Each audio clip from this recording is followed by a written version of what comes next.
নমস্কার। আজ আমি আপনাদের পড়ে শোনাবো বনফুলের ছোট গল্প গণেশ জননী।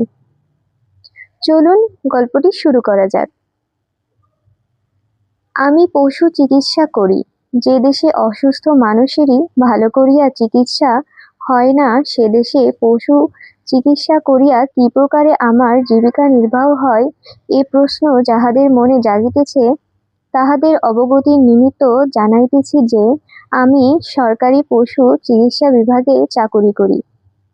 কমিশনার সাহেবের ঘোড়া, ম্যাজিস্ট্রেট সাহেবের কুকুর, পুলিশ সাহেবের গাভী প্রভৃতির স্বাস্থ্য তদারক করিয়া ছ্যাঁকড়া গাড়ির ঘোড়া পাশ করিয়া আমার অন্য সংস্থান হয়। মনুষ্য চিকিৎসকদের প্রাইভেট প্র্যাকটিসের মতো নির্ভরযোগ্য প্র্যাকটিস আমাদের নাই। এই পরাধীন দরিদ্র দেশে থাকিবার কথাও নয়। তবু মাঝে মাঝে দু একটা কল জোটে। সেদিন এমনই একটি অপ্রত্যাশিত কল জুটিল। একটি জরুরি তার পাইলাম। আমার হস্তি অসুস্থ, অবিলম্বে চলিয়া আসুন। উল্লাসিত হইলাম। মোটা টাকা পাওয়া যাইবে। যেখানে যাইতে হইবে তাহা ট্রেন যোগে। 7-8 ঘন্টার পথ। এতদূর যাইতে হইবে। হাতির অসুখ খুব কম করিয়া ধরিলেও 200 টাকা ফি পাওয়া যাইবে। বাক্স প্যাটরা বাঁধিয়া সানন্দে বাহির হইয়া পড়িলাম। সামনেই পূজা, বিরাট পরিবার, ভগবান জুটাইয়া দিয়াছেন। সন্ধ্যার কিছু পূর্বে গন্তব্যস্থানে পৌঁছানো গেল। মফস্বল জায়গা, ছোট গ্রাম, স্টেশনটি ছোট, বেশি যাত্রী নাই।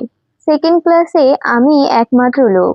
স্টাইল জাহির করিবার নিমিত্তেও সেকেন্ড ক্লাস টিকিট করিয়াছিলাম।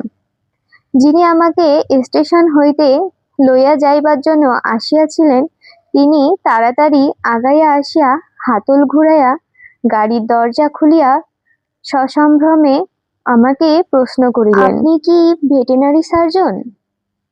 হ্যাঁ, আসুন আসুন, আমি আপনাকে নিতে এসেছি। তাড়াতাড়ি আমার সুটকেসটা ভদ্রলোক তুলিয়া লইলেন।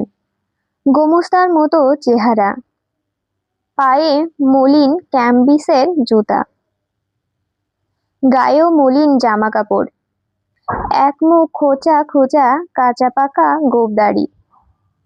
5-7 দিন কামানো হয় নাই। আমি ভাবিলাম যে জমিদারের হাতি, ইনি বোধহয় তাহারই কর্মচারী। স্টেশন হইতে বাহির হইলাম। আশা করিতেছিলাম মোটর বা ওই জাতীয় কিছু একটা আমার জন্য অপেক্ষা করিতেছে, কিন্তু দেখিলাম সেসব কিছুই নাই। ভদ্রলোক সাইকেল চড়িয়া আসিয়াছিলেন। সাইকেলটি স্টেশনের বাহিরের দেওয়ালে ঠেসানো ছিল। তিনি আমার জন্য একটি ছ্যাঁকড়া গাড়ি ঠিক করিয়া দিয়া সাইকেলে আরোহণ করিলেন। খানিকক্ষণ পরে ছ্যাঁকড়া গাড়ি একটি বাড়ির সম্মুখে থামিল। গাড়ির জানালা হইতে মুখ বাড়াইলাম। স্বল্পালোকে যে বাড়িটা চোখে পড়িল, তাহা কোনো বড়লোকের বাড়ি বলিয়া মনে হইল না। অতি সাধারণ মধ্যবিত্ত গৃহস্থের বাড়ি। এ বাড়ির মালিকের হাতি পুষিবার কথা নয়। গাড়োয়ানকে জিজ্ঞাসা করিব কিনা ভাবিতেছিলাম। এমন সময় একটি হ্যারিকেন লণ্ঠন লইয়া ভদ্রলোক বাহির হইয়া আসিলেন। সাইকেল যোগে তিনি আগেই আসিয়া পৌঁছিয়াছিলেন। সাগ্রহে আহ্বান করিলেন, আসুন আসুন ডাক্তারবাবু, আসুন এই ঘরে। হ্যাঁ। তাহার বাহিরের ঘরটিতে গিয়া বসিলাম। একটি চৌকি, একটি দড়ির ছেঁড়া খাটিয়া, এক নড়বড়ে টেবিল, গোটা 2 ক্যালেন্ডারের ছবি, ইহাই সে ঘরটিতে সাজসজ্জা। ভদ্রলোক আমার সুটকেসটি ঘরের এক কোণে নামাইয়া আমার দিকে হাসি মুখে চাহিয়া বলিলেন, 1 মিনিট বসুন, আমি একবার বাড়ির ভেতর থেকে আসি, দেখি চা হলো কিনা। আমার রুগী কোথায়? এইখানেই আছে, আমারই হাতি। ভদ্রলোক ভিতরে চলিয়া গেলেন। আমি বিস্মিত হইলাম। লোকটা রসিকতা করিতেছে নাকি? মিনিট খানেক পরেই তিনি হাতল ভাঙা কাপে 1 কাপ চা লইয়া প্রবেশ করিলেন। আগে চাটা খেয়ে নিন, তারপর রোগী দেখবেন। হয়েছে কি? বিশেষ কিছু নয়, খাওয়া বন্ধ হয়েছে।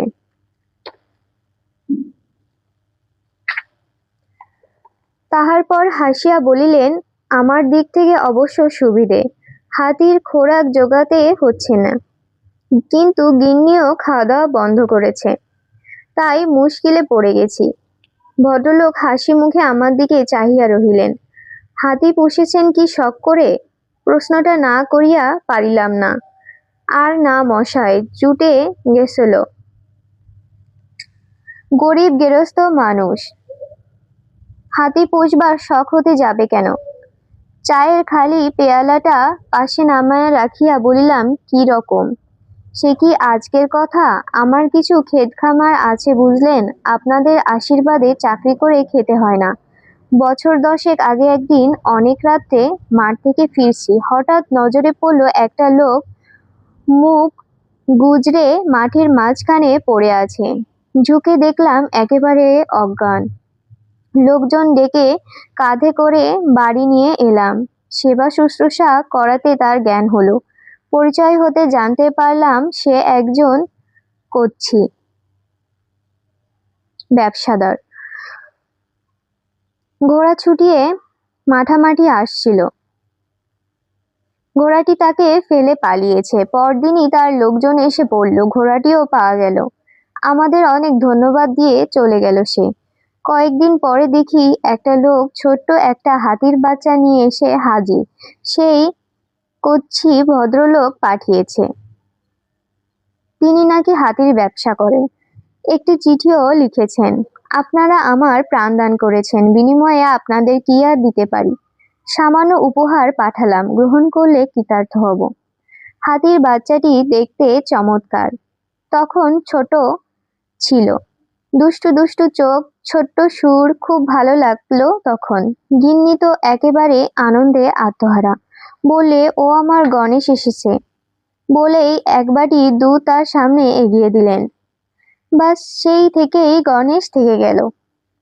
আমাদের ছেলেপিলেও হয়নি, ওই গণেশই আমাদের সব। ভদ্রলোক চুপ করিলেন।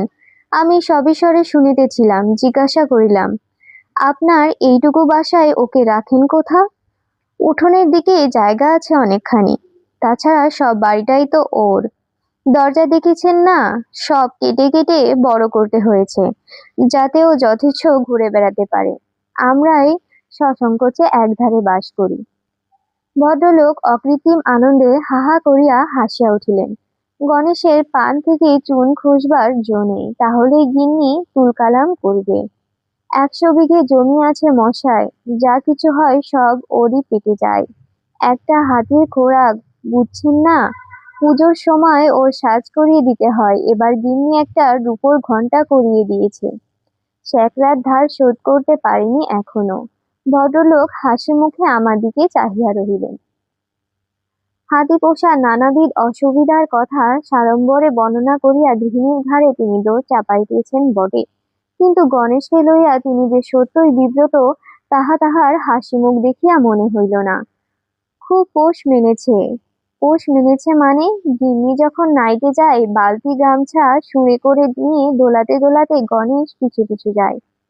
গরমের দিনে রান্নাঘরে বসে গিন্নি যখন রাঁধে, ও সুর করে পাখা ধরে হাওয়া করে, রান্নাঘরে ও ঢুকতে পারে?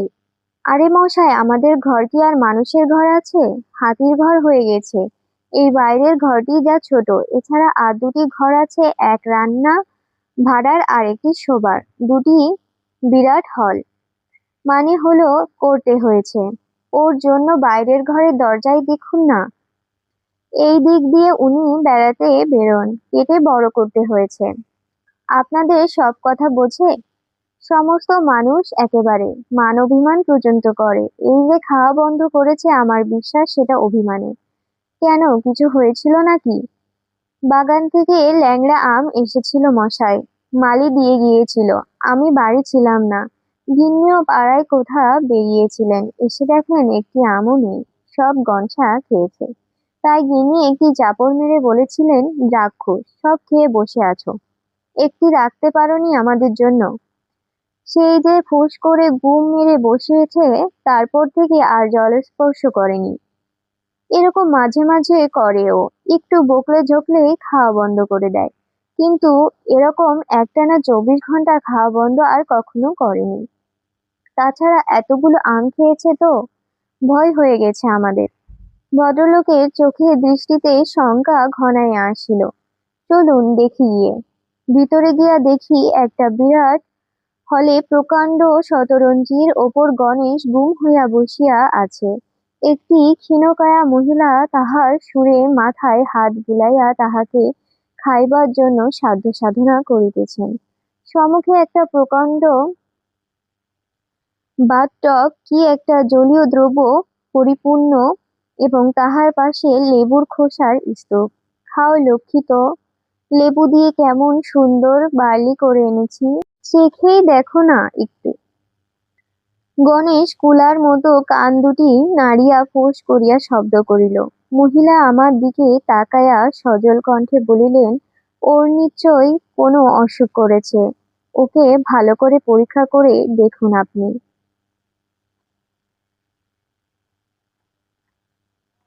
দেখিলাম, রোগের কোনো চিহ্ন পাইলাম না। গণেশ সম্পূর্ণ সুস্থ, ব্যাপারটা অভিমানী। ফিরিবার সময় কর্তা বলিলেন, আপনার দক্ষিণা কত দিতে হবে ডাক্তারবাবু? অপরের কাছে হলে 200 টাকা নিতাম, কিন্তু আপনার কাছে কিছু নেব না। না না, তা কি হয়, এত কষ্ট করে এসেছেন। না, আমি নেব না। কিছুতেই লইতে রাজি হইলাম না। তখন তিনি বারান্দায় গিয়া দণ্ডায়মান এক ব্যক্তিকে সম্বোধন করিয়া নিম্নকণ্ঠে বলিলেন, তাহলে আর টাকার দরকার হবে না পোদ্দার, গয়নাগুলো তুমি ফেরত দিয়ে যাও। বুঝিলাম গণেশ জননী নিজের গহনা বন্ধক দিয়া আমার ফি সংগ্রহ করিয়াছিলেন। গল্পটি শোনার জন্য ধন্যবাদ।